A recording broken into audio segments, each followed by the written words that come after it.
keep lying to these people telling you was a hustler? And I was like, I was a hustler, Daddy.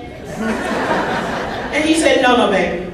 A hustler don't get arrested every time they do something. What you are, my dear, is a fool. And I was like, okay, thank you, Daddy, for that boost of self-esteem. And so they give me probation. And this is just where alcoholism took me. In and out of jail. I come out long enough to get drunk. Stay drunk for a little while, I go to jail. Come back, they give me probation this time. Guess what? I'm pregnant with my daughter. But I learned something different than my daughter and my son. See, I learned with my daughter that I would just give her up for adoption. And I'm not saying this to brag, it's just where my alcoholism took me.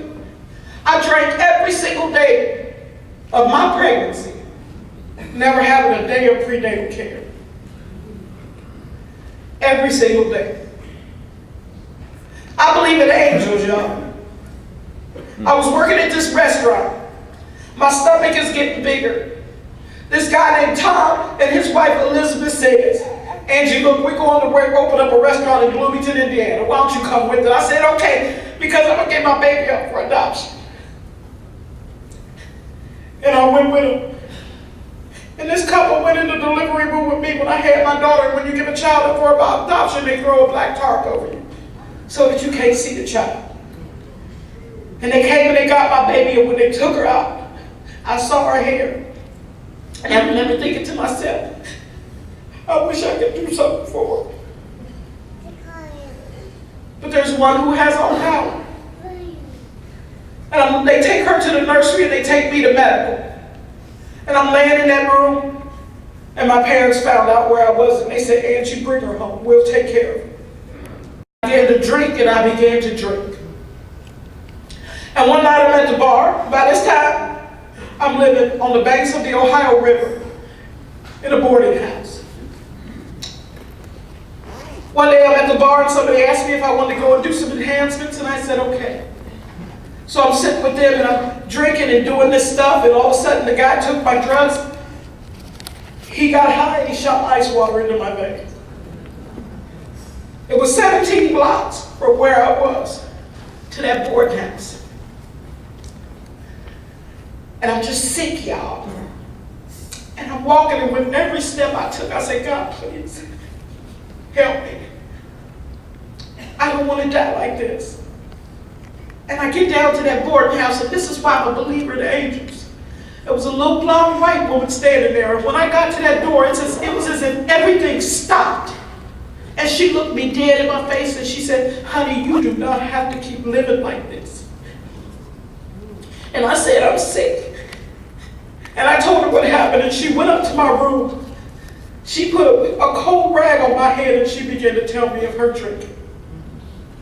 She didn't tell me how much she drank. She told me how she felt as a result of her drinking. As a result of the losses, how she felt. And she asked me if I'd go someplace with her, and I said, yeah, if it'll make me feel better, I'll go anywhere. And she took me to my first meeting of Alcoholics Anonymous. And back then, when I came into AA, there wasn't a lot of African American people in AA, well, kind of like it is here today. Where my brothers and my sisters at? Can I see your hands? God love you. Hang in there. Hang on in there, brothers and sisters. You know, I'll tell you, when I came in and I didn't see any black people in AA. And I remember thinking, God, but we should feel special. You see what I'm saying? We should feel special, like a few little chocolate chips and a big old glass of milk. You know what I'm saying?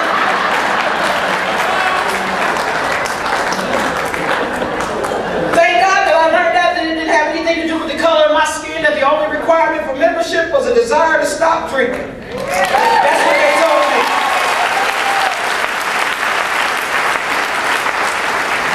So we pull up to this clubhouse.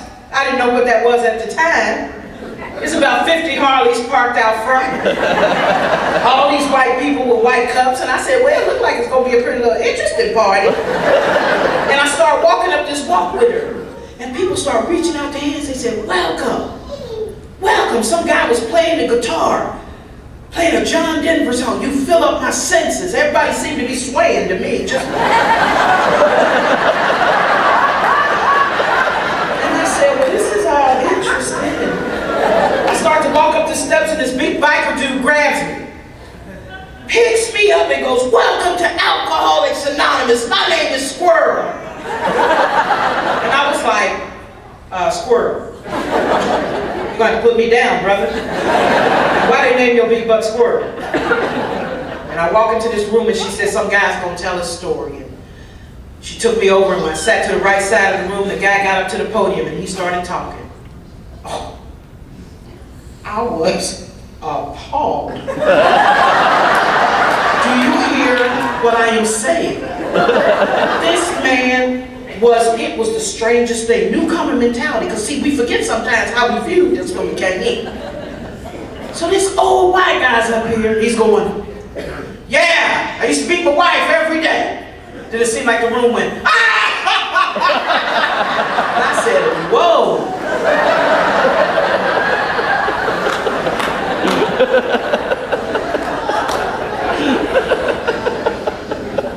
Just got me a new set of teeth. And it seemed to me like everybody was like, brother. I was like, this white people crazy over here. Then something clicked, right? Did he say Alcoholics Anonymous? I said, oh, sister, you have hit an all-time low. You are in Alcoholics Anonymous. So this guy keeps on telling his story. Then, they pass a basket. I said, well, here we go. It's church. And everybody's happily throwing, to me, 20s and 50s and, in. And I thought, what? And then here was the kicker. Everybody started. They rose up after he got done, and they roared, go! Then they went. I said, oh my God, they get ready to pray. Oh my God, they hypocrites too. I remember it was a black woman that was in AA when I got sober. She worked at the coffee bar. I remember when I saw her, I was so happy. I ran back to her, I was like, girl, these white people crazy. And she said, oh honey, you just keep coming back. I said, oh my God, they got you too. Run for your life, run.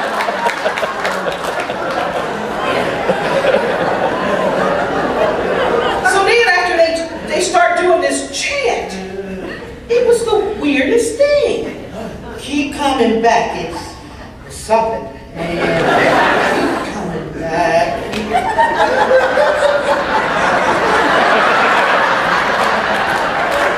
Keep coming back, it's something if you're something. Keep coming back, it some works if you're around. And I kid you not, they were so happy, I thought they were saying, keep coming back. It squirts if you jerk it. I'm kidding. I'm kidding.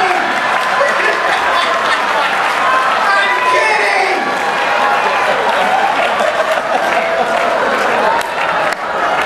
Oh, I know some old timer gonna come up to me afterwards.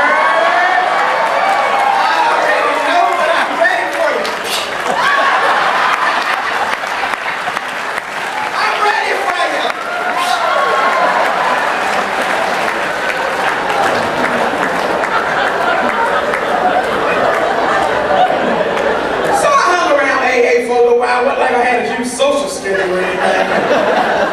And I don't mean it, any disrespect. I really truly don't. I know I'm an alcoholic, but this is my story. And I'm serious. I got all the thousands of letters that the committee sent me, and I have not said one single cuss word. We got a lot of letters. I don't care what you guys say. But about this time, they start coming into AA with this, little crack problem. I know you guys don't have that issue down here. But in Ohio, it was crazy. I'm like, crack? What is that? No, don't come in. Shh. Don't talk. Don't say anything. Maybe they'll come up with a Crackaholics Anonymous, but right now you're in AA. And we deal with alcohol.